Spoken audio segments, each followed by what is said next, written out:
welcome to our 2011-2012 Distinguished Lecture Series. I will just say a few words regarding the program and the lecture series, and then I will pass on the floor to David Howard, who's a member of the program's steering committee, and also the director of the Masters in Sustainable Urban Development here at Oxford. He will chair the session for today, and he will also introduce our distinguished speaker tonight. As you all know, the Future of Cities is an Oxford-wide research initiative that is led by the Institute for Science, Innovation and Society, INSIS for short, based here at the Said Business School. And the program is directed by Professor Steve Rayner, who unfortunately could not be here today, but he sure hopes that you enjoy the lecture and then come back for some more next term and the term after. Regarding this lecture series, last year we held a seminar series that was focused on showcasing the work of Oxford-based researchers on cities, and this also included our colleagues at Brooks University, who are also members of this collaborative initiative of the Future of Cities program. Basically, as you also probably know, Oxford does not have a department or a school that deals directly with issues regarding cities. We have different departments. There's many of us conducting research related to cities, but many of us stick to our disciplinary fields, and it's been somewhat difficult also due to the nature of the Oxford University itself to have this sort of sharing across our disciplines and together share and forge new intellectual connection as the topic of cities sort of requires. So the Future of Cities program seeks precisely to provide such a platform for cutting-edge research in Oxford on the conditions of the contemporary city and the challenges that are presented to us for their future. In particular, we have adopted as the theme for the research agenda the flexible city. And we want to question how can cities be made more flexible to meet the challenges of the next 50 years. We are very well aware that we cannot shy away from asking what kind of flexibility this will be and to whom will cities be flexible for. Current worldwide events have taken the city as its platform for contestation. We are reminded of the so-called Arab Spring or the Occupy Wall Street movements, and all of these events underscore my point, hopefully very, very well. So our goal here at the Future of Cities program is to engage critically and practically with these questions. There is much intellectual work to be done in order to rethink the models we held thus far on how cities operate and what they should be and what they should look like, especially as we consider the challenges that are arising from the rapidly urbanizing cities outside of Europe and America. In a way, this is what we hope that our speaker today will have a lot to say about this sort of intellectual rethinking that we need to do. But we also want our cities to be meaningful from practical terms, and we wanted to provide valuable insight for policymakers, businesses, and communities worldwide on how to nurture more sustainable, more inclusive, and more just cities than those that we have currently. So for that reason, our research has covered many different topics, and it has also ranged many geographical areas. We have thus far funded 7 research projects. They cover topics from global migration, sustainable transport, climate change and aging, pro-poor urban governance, and different forms of low-carbon economy. And these projects have ranged many different countries: China, UK, Japan, Brazil, Mexico, Tanzania. You pick and choose. There's probably one country in every continent. And a lot of it is also comparative in nature, as we try to increasingly learn from experiences from elsewhere. There are also many new exciting things ahead for the program, which I think some of them are kind of novelties, and I think they're no longer a secret. Come January, INSIS, the Institute, will be moving to the School of Anthropology and Museum Ethnography. We will miss our colleagues here at Said Business School, but we hope that this move will provide a way to strengthen links between the institutions. We also have, the program will have a new co-director alongside with Steve Rayner. Michael Keith, that many of you know as the director of Compass and a member of the School of Anthropology, has accepted the responsibilities to continue leading the program. He's been a part of the steering committee, and his continued commitment to critical urban scholarship will certainly strengthen the program's goal in providing this platform for Oxford researchers. Finally, the program has also hired 2 new research fellows, so there will be soon enough joining me, 3 of us together working full-time on the program. Hopefully we'll be able to expand the program's research agenda and bring more events like this one that brought us here today. Well, last year the series looked sort of inwards. This year we decided to look outwards, and we have invited 3 academics whose inspirational work has contributed significantly to our understanding of contemporary cities and societies. We have an exciting program.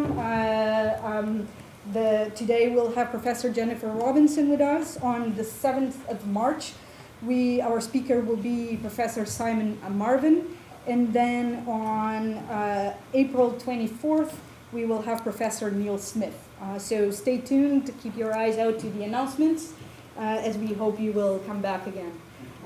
Although they're not here, I just wanted to leave a word of appreciation to our INSIS staff, especially our program manager Esther Vicente, and our new assistant Sam Collins, who helped putting together the event and help you find the room here.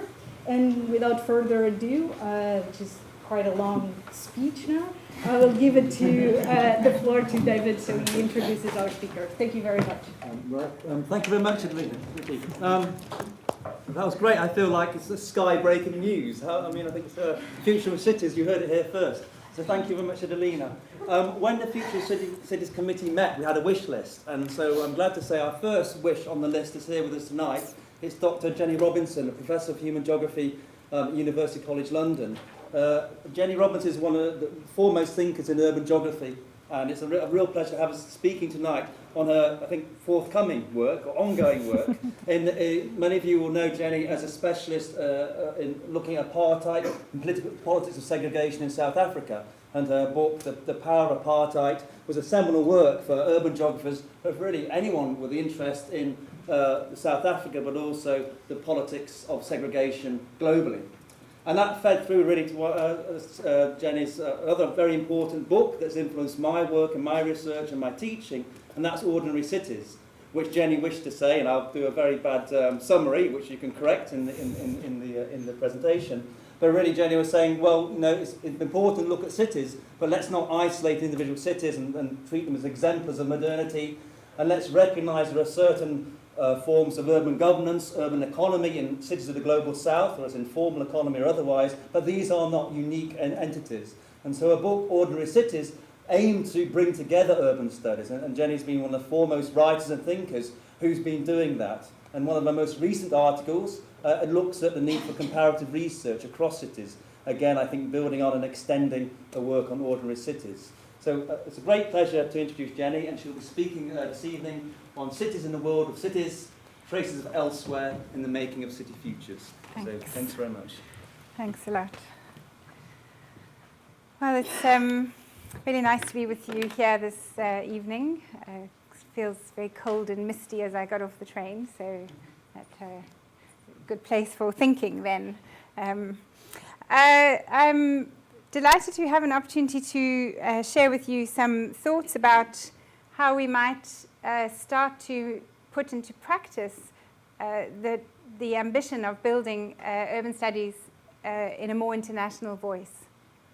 So I think this has very much been accepted as an agenda. I've been very excited at various conferences to sit looking at panels and seeing it's no longer possible to announce truths about cities based on northern experiences alone, but that there's a need to accommodate a great diversity of different kinds of urban experiences and making broader statements and claims about cities. And this is a great moment, I think, for urban studies, a moment of experimentation.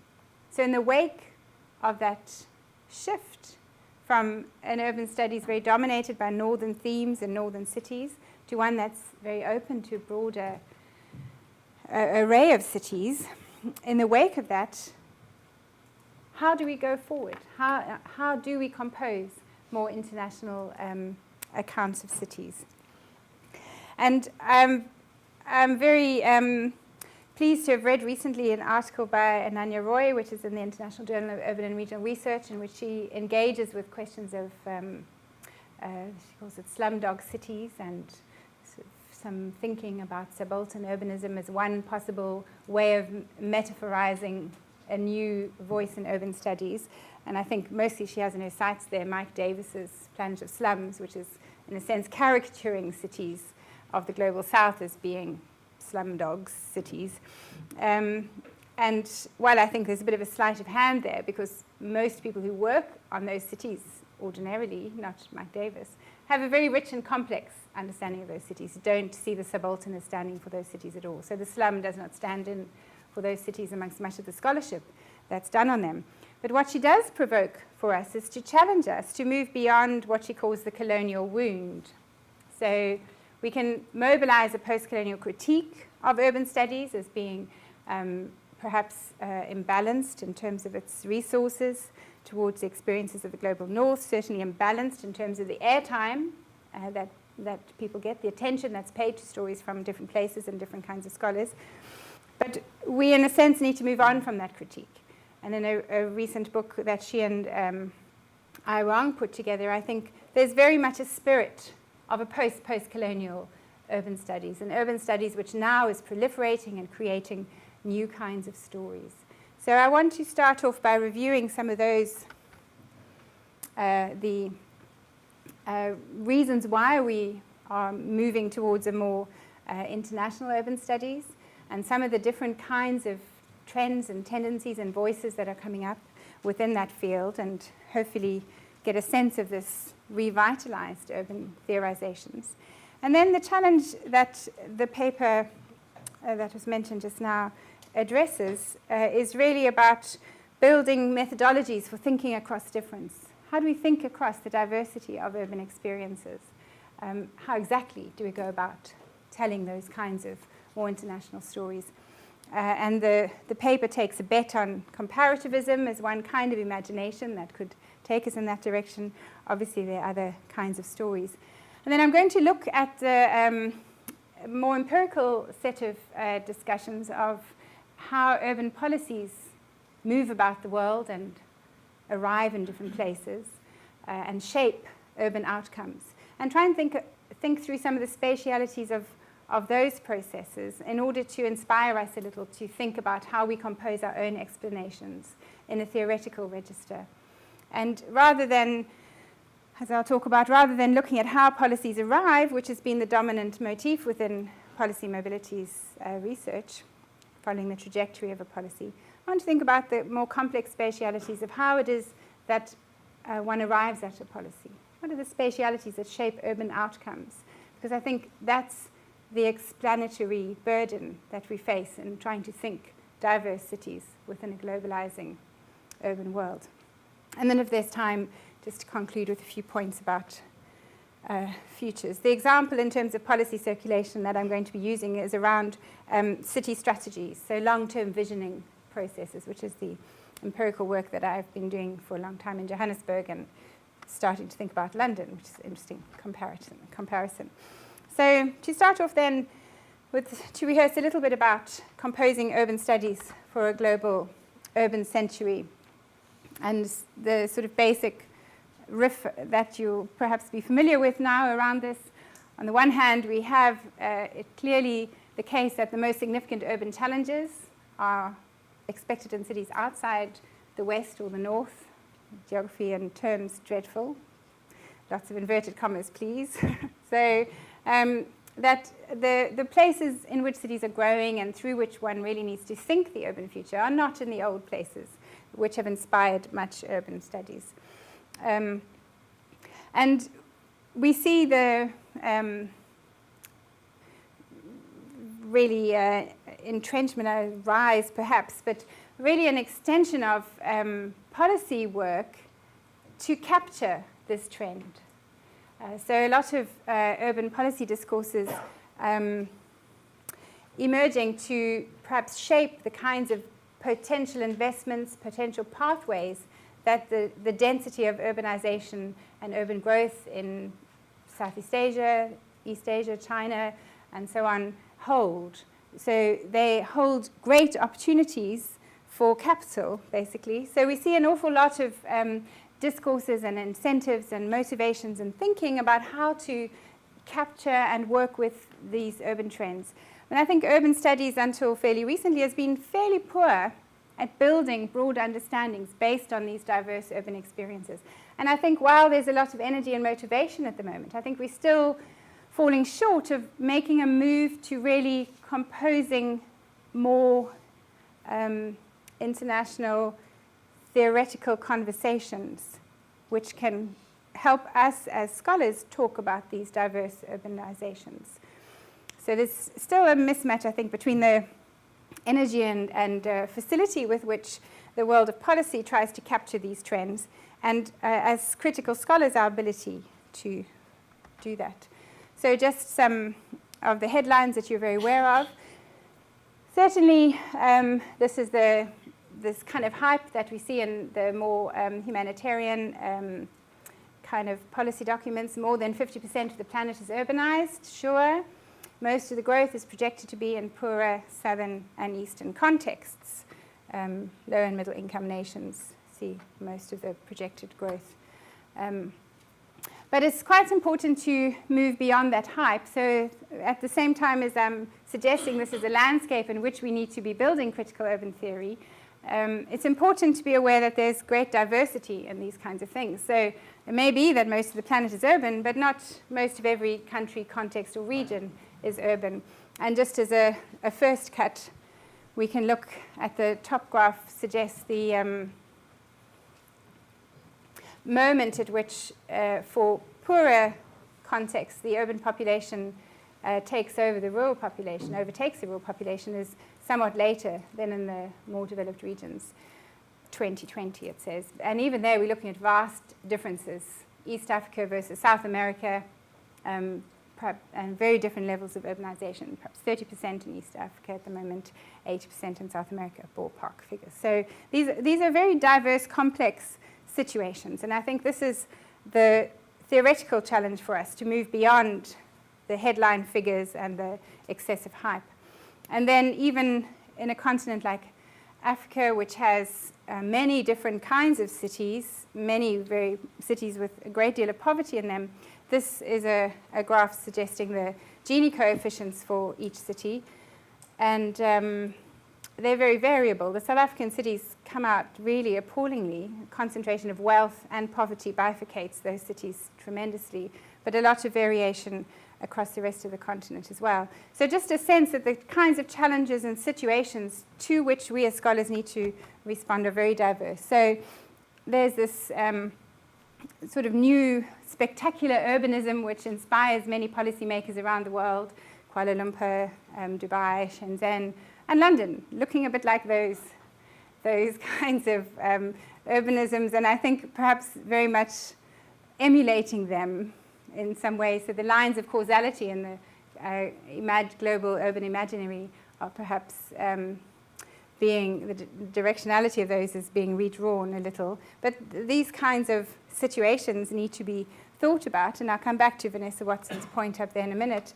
But so do we need to think about the cities which are composed perhaps through what Malik Simone calls a pirate urbanism, a reconfiguration, reuse, remobilization of available resources, cities that are composed perhaps through imaginative belongings and connections, as the photograph at the top is a group of migrants from Democratic Republic of Congo in Johannesburg in an exercise called Hotel Yeovil, a neighborhood in downtown Joburg, where accessibility and building community is being facilitated in various ways, so people keeping in contact with home and with different communities. So these are reconfiguring the city through a range of different kinds of improvisations and provisionalities, which Malik's work is really good at. So these are sort of just snapshots of the different kinds of urban experiences that somehow, if we want to build a project of international urban theorization, how do we start to talk across these different situations? Now, we clearly need to build our understandings of the city from different kinds of contexts, if these are the cutting edges of urbanization. And Vanessa Watson there suggesting in her 2009 article in Urban Studies the need to be seeing from the south, as she writes out of the African Centre for Cities in the University of Cape Town. She highlights one possible trajectory for rethinking, reimagining urban studies. And I'll go through a few of those in a minute.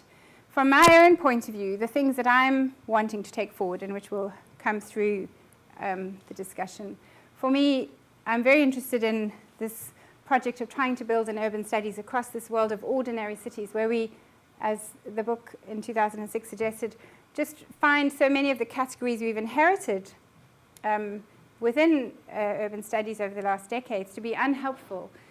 And perhaps as a clearing exercise, I suggested we should just call all cities ordinary. Let's start again to think about what are these new, different, diverse forms of urbanism that we find, rather than assuming that first world, third world, African, northern, etc. will work. And the wager for me has been to invest some time in thinking about comparisons as perhaps one way forward. I'll talk about that a little bit more. So trying to reground the methodologies we use for thinking cities and widening the geographical scope of the resources we have to hand for understanding urban processes, more and different kinds of cities. So some of the different energies around thinking cities in new kinds of ways that have been important for me. I think Ananya Roy's provocation that we think of informality not as an informal sector, something separate, something other, something marking poorer cities as different than regular urbanism, but as a mode of organizing cities. And I think that's a very important suggestion. And I'll talk about that a little more in a minute. Then Malik Simone's work, in which he's trying to think through cities in Africa, almost leaving out inherited theoretical frameworks and trying to build a new vocabulary for capturing different kinds of urban processes. It's quite a Deleuzian strategy, in a sense, not assuming we already know the object. We don't know what this thing is. And if we bring all our inherited categories to bear, we don't necessarily see this new emergent potential object. So I find his work very inspiring in challenging us to seek these new vocabularies for understanding diverse urban experiences. And one of the most interesting monographs of the last decade in urban studies, I think, is Philippe de Buc's work on Kinshasa, in which he brings together 2 decades of anthropological work in the city, which is often seen as not a city within urban studies, Mike Davis, talks about it as hell on earth, and other people see it as just really beyond the limit of being a city. And he takes its cityness very seriously, and an engagement with different kinds of diverse theorizations provokes us to perhaps think of cities as something else. So in the same way that Malik Simone suggests that we might think of the city as composed through people as infrastructure for the relationality and interactions amongst people, Philippe de Buc, as one of the many ideas in his book, suggests that we take seriously the role of room as conversation, composing stories in an oral register around what the city is, that this becomes the infrastructure of making the urban. So there's all sorts of different experimentations, which I think are very positive. And then to come back to Vanessa Watson, the Seeing from the South point, I think it's a very important set of contributions from Vanessa Watson, Edgar Peterson, Sue Parnell, talking about a style of urban research which engages with the challenges of commitment and development in poorer cities. So their challenge is to us to think about the ways in which we do urban research, perhaps not so much wafting in and getting big ideas and focusing on the academy as the site for verification and valuing, but to think about the ways in which urban knowledge is produced within poorer cities through practice, engagement, embedded policy making, embedded community organization, mobilization, and so on. So they're calling for a very engaged practice around the urban.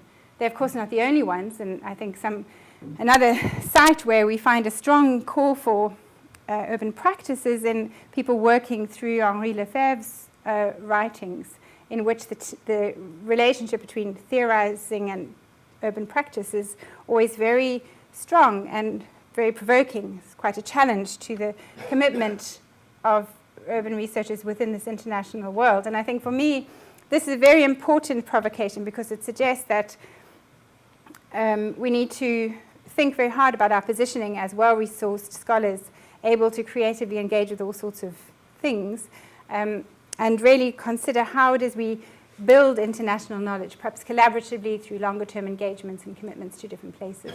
So for me, that is a very important thing to keep in mind. Now, just as an example of this kind of potential rethinking of a broader story about cities through experiences in different kinds of urban contexts, if we take Ananya's provocation around informality being more than just a sector, a separate sector, but really a mode of urbanization, something that we might consider finding all over the world, not just in poorer places. So instead of being a marker of urbanism in poor cities, we might, as I think it's Trevor Austin, an anthropologist, encourages us to do in another context, look in an African mirror at cities elsewhere. And a number of people have started to do this, which is really very interesting. So Patrick Legales and his collaborator, thinking about the question of governability as perhaps one way to take informality. Informality is a site perhaps where state intervention is weaker, people try and escape from state surveillance, where emergent social forms manage and coordinate and distribute urban phenomena. So they ask this question about who governs and suggest that in all large complex cities, this opening to ungovernability is something that needs to be taken seriously.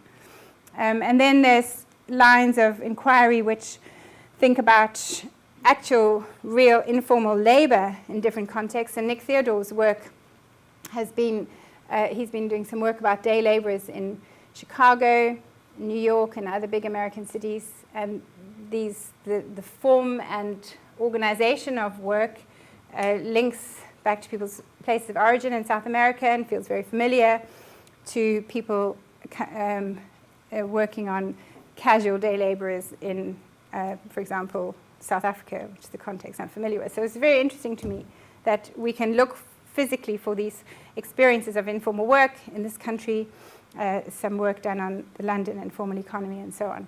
And then at the other end of the economic scale, we could be inspired perhaps by Michael Storper's stories about urban buzz, in which the heights of the global economy, this finance sector that's about to gobble up all our lives, runs perhaps on the informal trade, trust, and so on, which enables innovative and interesting new kinds of activities to be carried out. So it's possible that we could use, for example, insights from poorest cities, from cities in Africa, to generate knowledge and understanding of cities everywhere. And it seems to be quite a possible endeavor. So this is just the example of day laborers and their organizing, which Nick Theodore is working on. Okay, so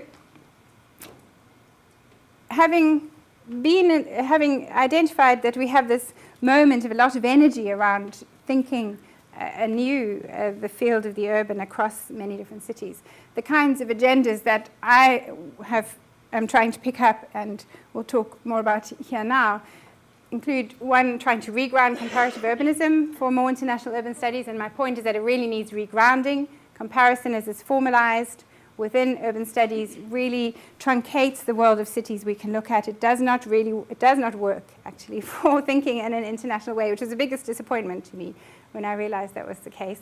So we have to rethink comparativism. And the burden of the argument is in the Edger article, and I'll just talk through some of the potential new experimental ways in which we might imagine doing comparison. Then I think we also need to reimagine the craft of theorizing, because I think some of the difficulty of changing stories in urban studies is because we accord a lot of authority to certain narrativizations of the urban. So, for example, I've been trying to write with my colleague from Cape Town, Sue Parnell, about how you might think neoliberalism differently after following its travels around the world, and how you might engage in a critique of the critiques of neoliberalism, which are very hegemonic within urban studies at the moment. So, but for that, one has to have perhaps a lighter craft of theorizing, that the voice in which people speak, the authority which they claim, needs to be dispersed. We need a more provisional, more revisable, fragile form of theorizing. And finally, in order to think across different kinds of urban experiences, I think we need to have a more complex repertoire of spatial thinking to start to hold differences together, to start to recompose our understanding of the urban across diverse cities. So this is where the example of policy circulation, I think, gives us perhaps some languages for thinking about elsewhere, thinking about topologies, different kinds of vocabularies for more subtle and complex spatial recompositions that might help us with our thinking. So to quickly review, because you can read about much of this in the Edger article, how it is we might start to take forward thinking across difference in a methodological sense. So these are just to recap, in case you didn't get the point, why we want to think about comparison, building a more urbanism relevant for the 21st century, responding to post-colonial critiques, and really dealing with the fact that cities exist in a world of cities. They're very connected up to one another. There's all sorts of globalizing processes that shape cities. And for me, honing in on urban policy circuits, which are prolific and, according to Jamie Peck, very fast, we can start to get a handle on this. So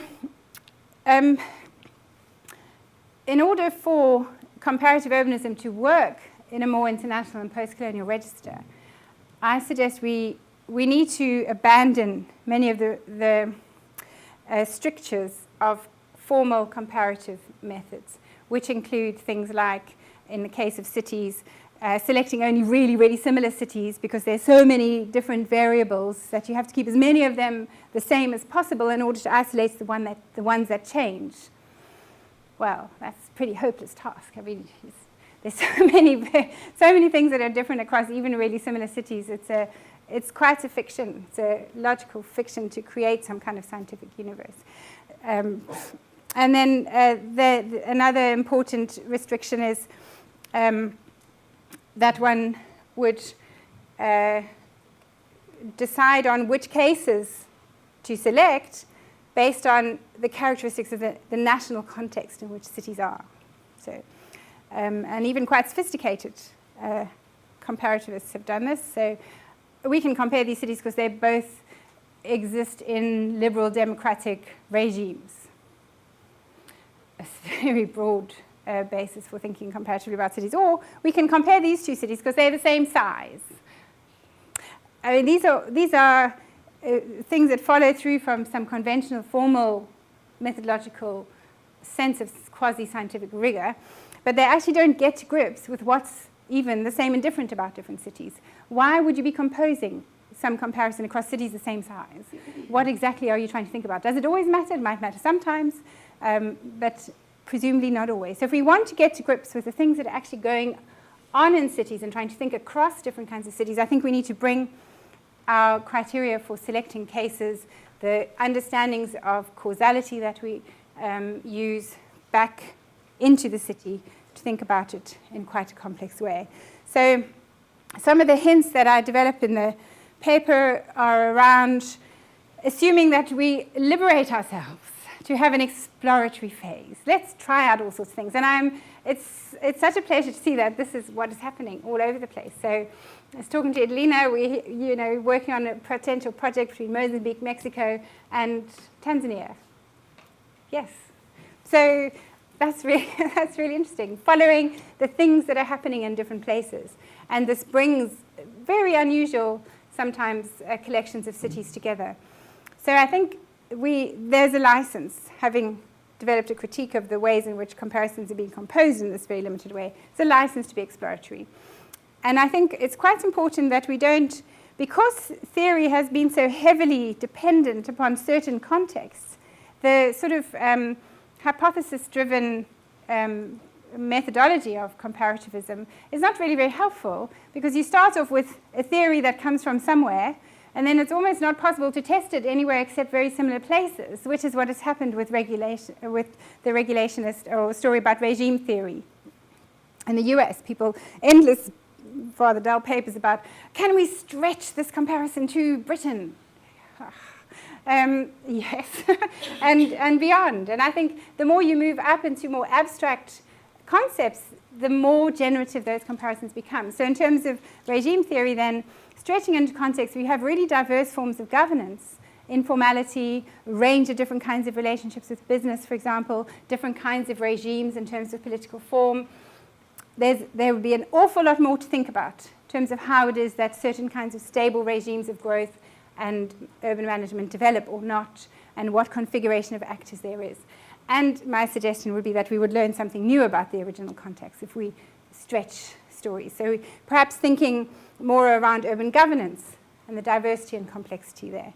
So interrogate very abstract theoretical propositions. And I was very struck, for myself, I've been very inspired by the work of a bunch of anthropologists and sociologists, geographers from the 1940s and 50s especially, who wandered all about the world, since most of them came from the north and the west, interrogating whether worth was correct. Was urbanism as a way of life true? Was the heterogeneity, density, and so on, were these the real things that shaped what cities were like? Did people leave behind their bonds of folk and culture when they came to the city?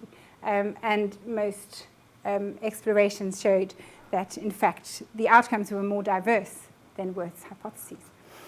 And then I also have been very inspired by Chris Pickman's insistence in 1987 already that we should assume the intrinsic value of learning from different contexts. There's something that will shock us into seeing the specificity of our own place if we are confronted with somewhere quite different. We think again about our context. So really this is opening up the legitimation of exploration.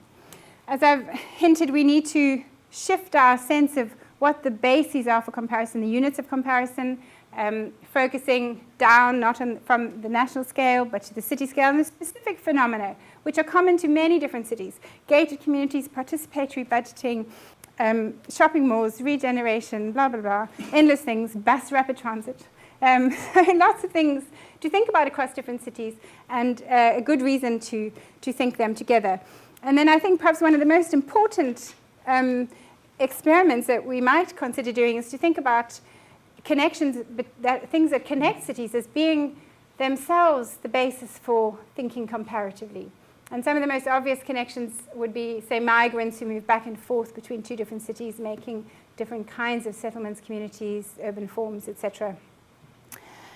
So that we don't focus on the territory as the basis for comparisons. And Philip McMichael's really interesting, dense but interesting paper about what he calls incorporating comparison, where we move between the flows and the territories, which I think is very important for cities in terms of thinking that the units of comparison are not pre-given but composed and made up through connections. And we might think here about the kind of rescaling arguments of Neil Brenner as some foundation for starting to think that.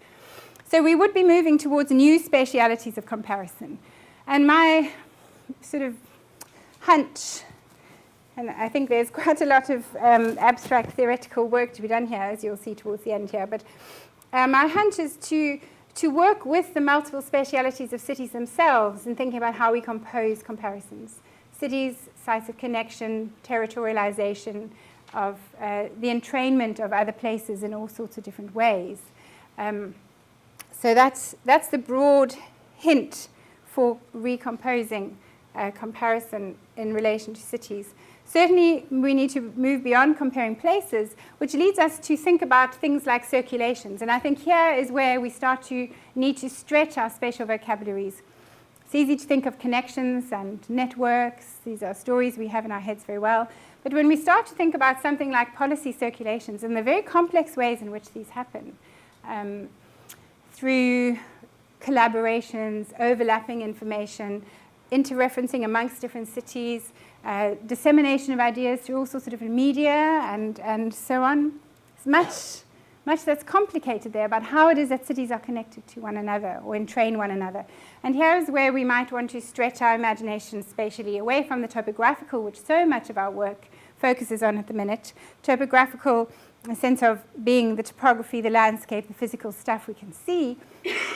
And the kinds of spatial imaginations that we have to hand, the dominant ones, for example, Doreen Massey talking about how it is that multiple trajectories create space as something open, site of multiplicity and possibility. It's a very physical story about how places are made. Think of actor network theory as, or the sort of inspirations from a materialist reading of Deleuze, asking us to look at stuff and how it comes together and is recomposed. So assemblage theory, I think Colin McFarlane's work is trying to do something about that. These are very physical stories. And actually many of the things that shape and make cities are imaginative, creative, or they're folding around in complex different ways. They make themselves felt, they make themselves present, without necessarily being something we can trace and physically map. Or certain places might seem very proximate, very close to our concerns. And I've been very inspired by a piece by Dominique Malaquet and an edited collection by Garth Myers and Murray, Martin Murray, where she talks about Douala and finding painted on the side of a hairdresser's informal salon or whatever, skyline of New York, which was drawn by someone who was seeing New York from a particular place and in such particular detail that it spoke to her of someone whose life had taken them through New York. And but for her, the signification of this drawing and her work and that of Malik Simone as well also speaks to the ways in which perhaps in some cities many people are composing agendas for leaving, have imaginaries of elsewhere shaping their choices on a day-to-day basis, who they link with, what they do, how they create things. So it's a sense that cities already inhabit one another in all sorts of different ways, and that we might need to have a richer account of the place of elsewhere in explaining urban outcomes. Now, the wager, and I can't say that it is one that I've really managed to work out very well yet, is that thinking about this kind of more complex positioning of elsewhere in relation to urban outcomes could also pay off in terms of our methodological thinking about how we compose comparisons and how we imagine cities in a world of cities, how we start to create an urban studies which is more agile in its ability to think across different places and to change its mind. So this is the there is some sort of empirical story arriving at policies. How do policymakers in a city, profoundly connected into all sorts of different kinds of policy circuits? So we live in a world in which urban policy is hugely exteriorized. Elsewhere, it's always on people's minds. How do people arrive at policies? What is the spatiality of these elsewheres actually being operative, doing anything? So much of the writing about policy mobilities for cities has thought about how we can trace policy learning. How do we say, how does this idea move from one place to the next? And Kevin Ward did a nice study of business improvement districts coming from New York and a couple of other places to Britain. There's a quote from a Johannesburg policymaker. I was impressed with New Zealand when I went there, impressed with the hyper-neoliberalized, very tiny local councils. So people, you can trace particular influences in a physicalist trajectory kind of way. So we might be drawn to think about the very specific landscapes, the channels of flows. How does that things go from one part of the world to the other?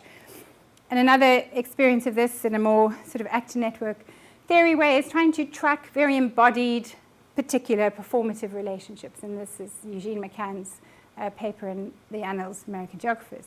So various kinds of things people might say. If you talk to them about how they learned, how they got to a certain policy place. Oh, this happened in Mbat. I had to talk by this person. A bloke came over from Tokyo. So all sorts of this and that, you know. So you can trace some of these embodied, specific personal relationships. But I suggest there comes a moment when these kind of topographical, spatial metaphors about networks and relationality, they stop being really helpful.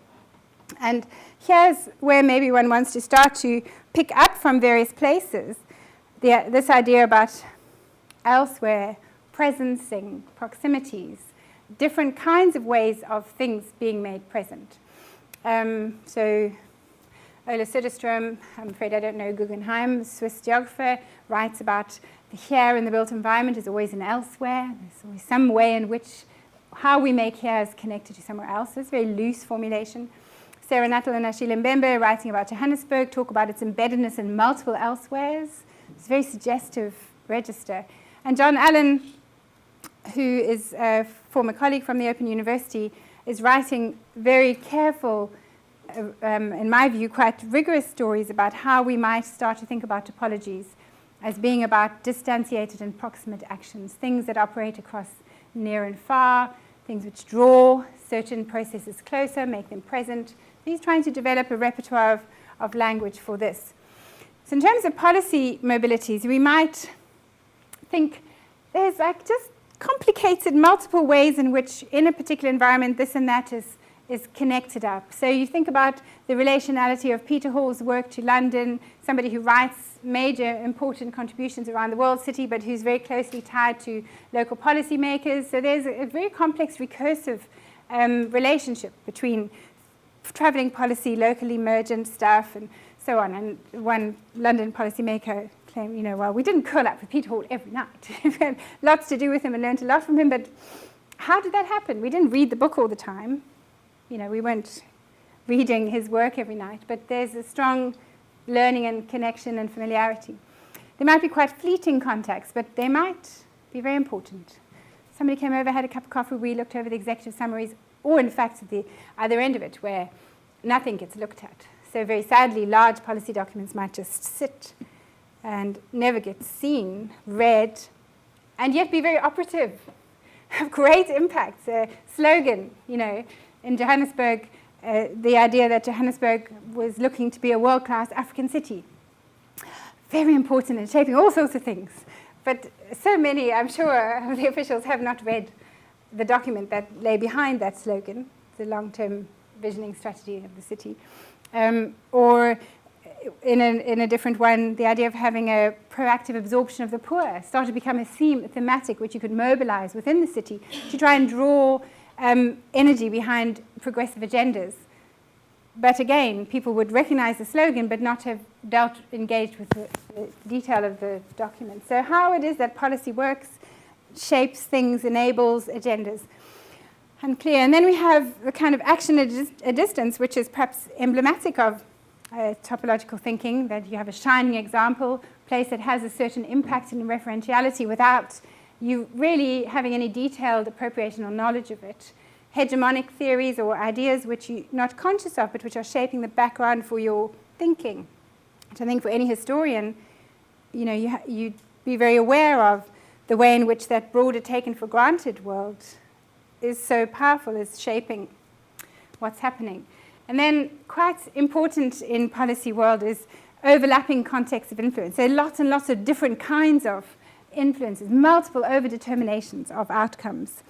And so actually tracing and tracking and organizing which influenced what is very difficult, especially since people forget. And then reinvent what they did and how they did it.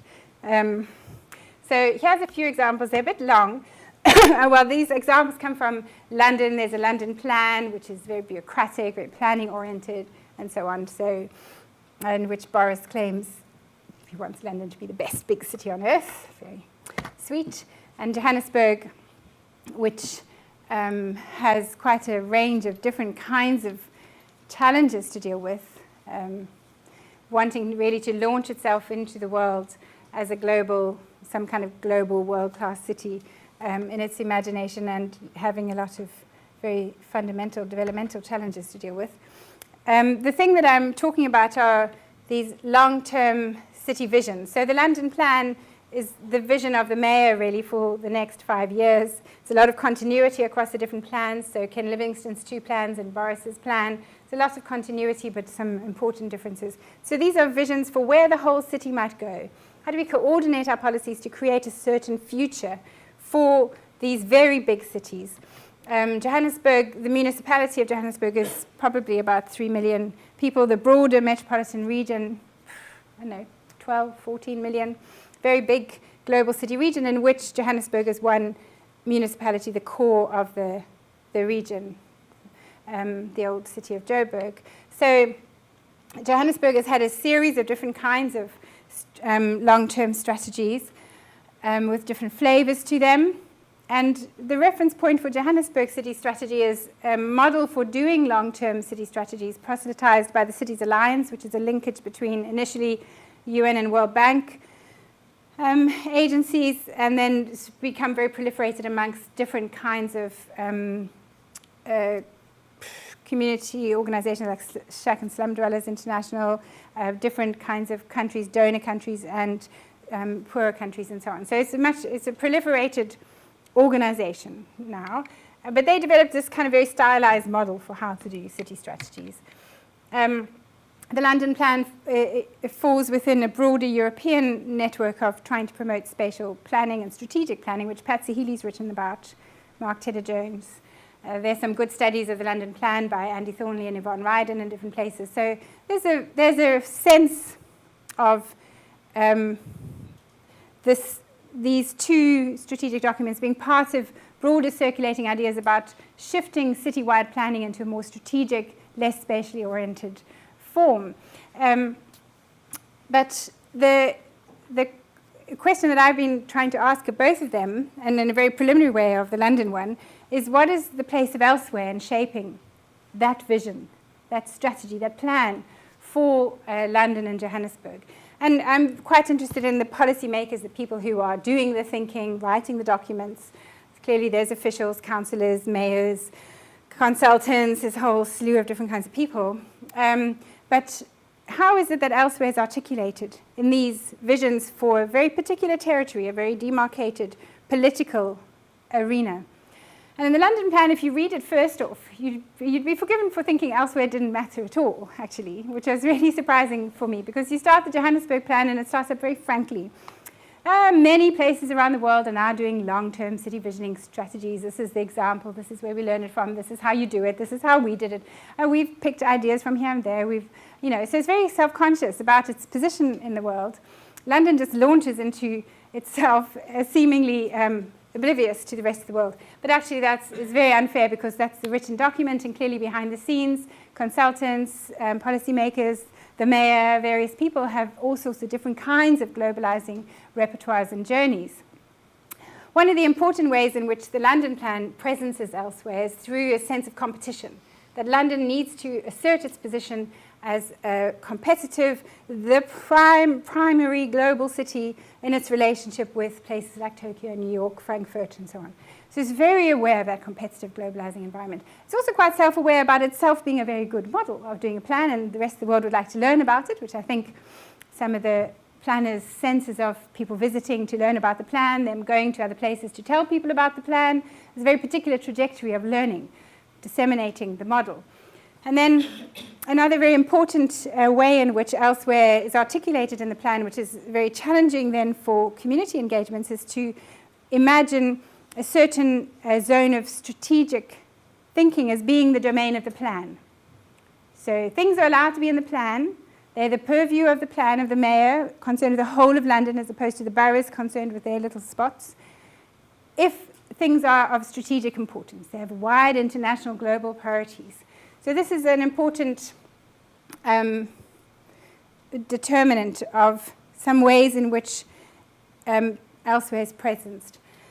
Then, of course, there's a sense that for politicians and for high-profile policymakers who rush about the world, keeping an eye on what's going on in other places, learning from different cities, and, of course, being part of policy networks. And one of the important ones was started in London around the environment. So this is a sense that the competitive situation has been very important for the London plan, Andy Thornley and others' work. And the strategic thing, I'll just move on because that's... one of the things that I've realized is that there are quite differential engagements across different kinds of policy environments. So in relation to the environment, for example, there's massive, prolific circulation of information, but perhaps in relation to housing and specific local planning agendas might be more local. So there's a differentiation there. But here's an example, Nikki Gavron talking about her learning around climate change, setting up the C40, the group of 40 very large cities around the world, sharing ideas about climate change and the different kinds of places that she's learned from. And the Richard Rogers Urban Task Force also had its own geography of learning, primarily from some Northern European contexts. So in terms of Johannesburg, there have been a range of different kinds of strategies, a very pro-growth strategy, Joburg 2030. Of course, some kind of twists because the World Cup set things into a certain trajectory of regeneration there. But then in 2006, a very interesting growth and development strategy which tried to synchronize a range of different, very different worthy, important agendas to balance things across the city and to really, in my view, quite an exemplary kind of city strategy. Recently been updated. There's a GDS 2040 on the go. But here's a sense that there's a strategy which is trying to address the broad range of developmental and growth agendas in the city in an inclusive way. And asking the policymakers who've worked on this, Sir Graham Gotts was the chief author of the 2006 plan, is quite, it really gives you something to think about, asking this question about how do you arrive at a policy?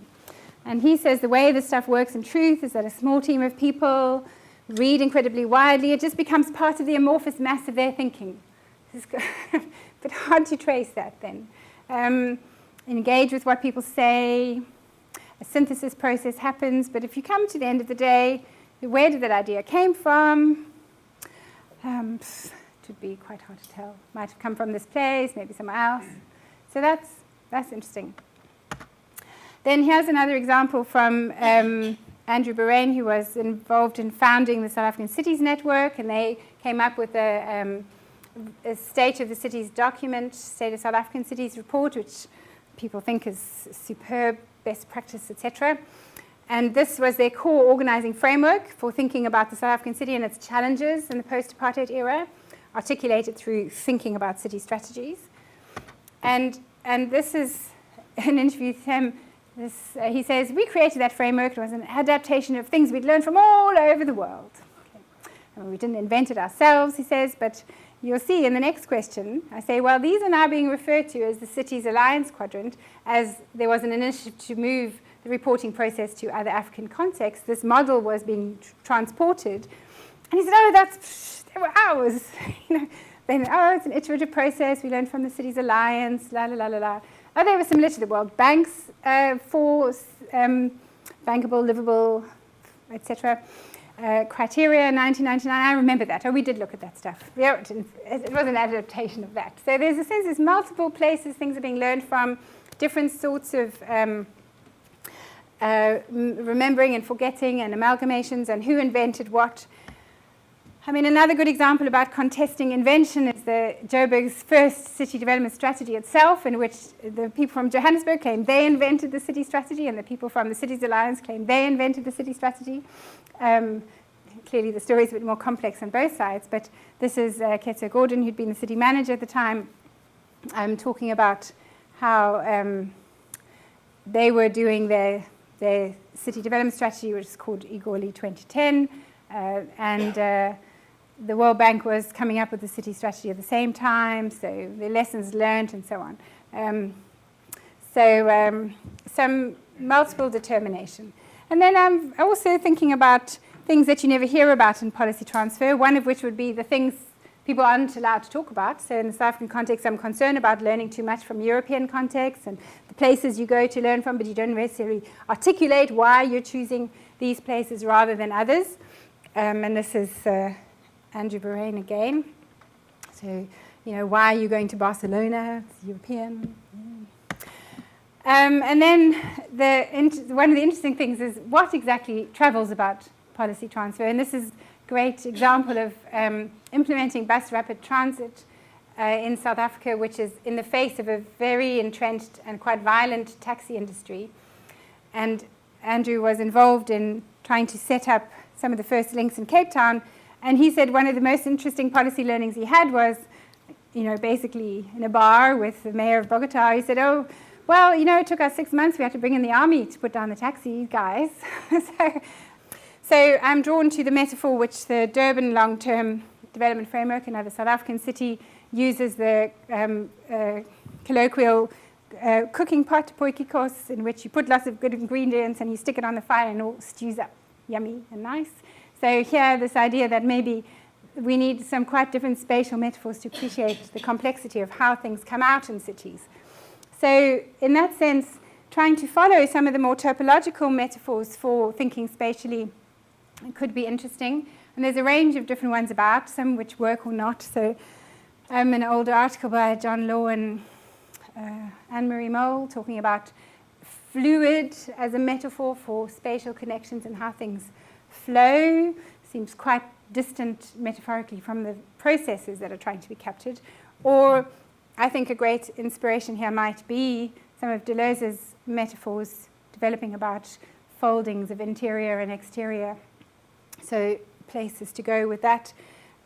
Stephen Collier takes the idea of topology to use it to talk about assemblages, just heterogeneous assemblages of this and that. In a sense, things seem to just be remaining the same and plonked into a new arena. It doesn't feel like a very much of a topological language for thinking about spatial outcomes there, really. Thinking about spatialities without connection. So how it is that emotional, imaginative connection are important. And as I mentioned, some of John Allen's work about how organizations might be able to reach into distant context, influence places, draw phenomena close or push them at a distance, using all sorts of different kinds of social and relational dynamics. So there's quite a lot of emergent vocabularies. And the question that I would, I suppose, leave you with now is around what can we draw from this example of how the outcomes in cities are shaped by interactions with different kinds of places, how cities, their form and phenomena, their futures, are framed within a world of cities, within a range of different kinds of connections with different kinds of places. How can we go forward on that? And on the one hand, we have a lot of work done about globalizing networks, and I think very interesting here in terms of linking globalizing networks with particular cities. We could go back to Saskia Sassen's stories about the global city in which you have globalizing networks, but constructed through particular places. So whatever the merits or demerits of that approach, really the thing that I think we need to start to articulate is some sense in which this wider world of cities, broader processes of urbanization or the urban society coexist with quite specific, diverse, differentiated urban outcomes, different cities. And here we might want to think about how do we interject a concern with diverse urban outcomes into something like Henri Lefebvre's story about a coming urban society, where we might talk about planetary or complete urbanization, focusing rather on the broad social processes of the urban and its dispersion way beyond particular things we have in the past called territories. So again, wanting to keep in play what this object is that we're looking at.